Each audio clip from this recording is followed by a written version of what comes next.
आई वडील मुलांना वाढवण्यासाठी काय काय करत नाहीत, त्यांना कसलीच पर्वा नसते. त्या मुलासाठी ते काही करायला तयार असतात.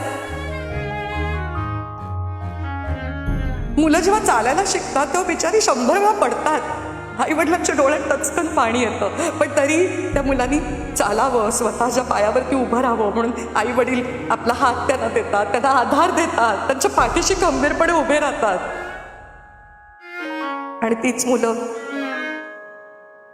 मोठी झाल्यावरती त्याच आई वडिलांना लाथाडतात.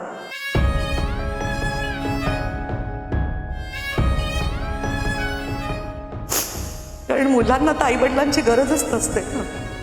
ते पैसे कमवायला लागलेले असतात, त्यांच्या हातात आता 4 पैसे खेळायला लागतात. त्यांना असं वाटतं आपण काय पैसे फेकले की आपल्याला काही विकत घेता येईल.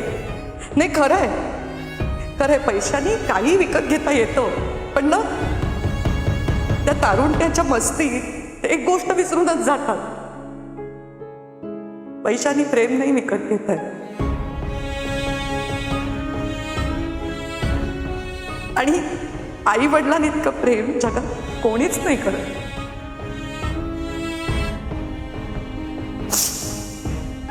मला काय वाटतं, आपलं हे घर, आपलं जे कुटुंब आहे ना, ते मला असं वाटतं एका वृक्षासारखं आहे. म्हणजे आई वडील, आजी आजोबा ही सगळी ना त्याची मुळं आहेत. आणि मुलं म्हणजे फांद्या आहेत. आणि त्या फांद्याने असं खूप मोठं व्हावं, बहरावं म्हणून मुळं ना स्वतःला मातीत अशी घट्ट रोवून धरलेली असतात. कारण त्यांच्या डोक्यावरती तर अख्खा तो डोलारा उभा असतो ना.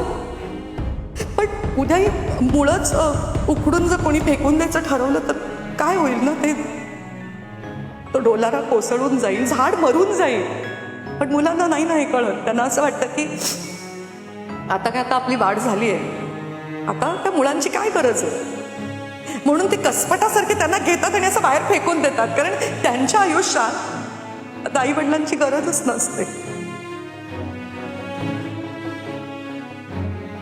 पण त्यांना हे कळत नाही की त्यांना आता आई वडिलांची गरज नसते, पण ह्या वयात आई वडिलांना मात्र त्यांची खूप गरज असते.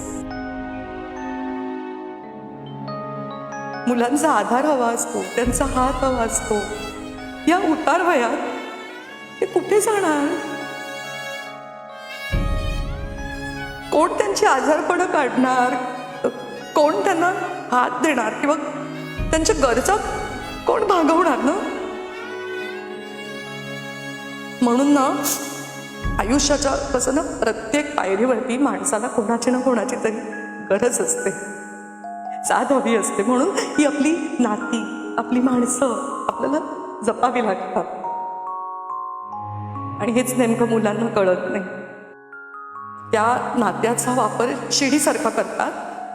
त्यांच्याच डोक्यावरती पाय देऊन वर चढून जातात, मागे वळूनही न बघता. आणि आपण खालीच राहतो त्यांची वाट बघत एकटे.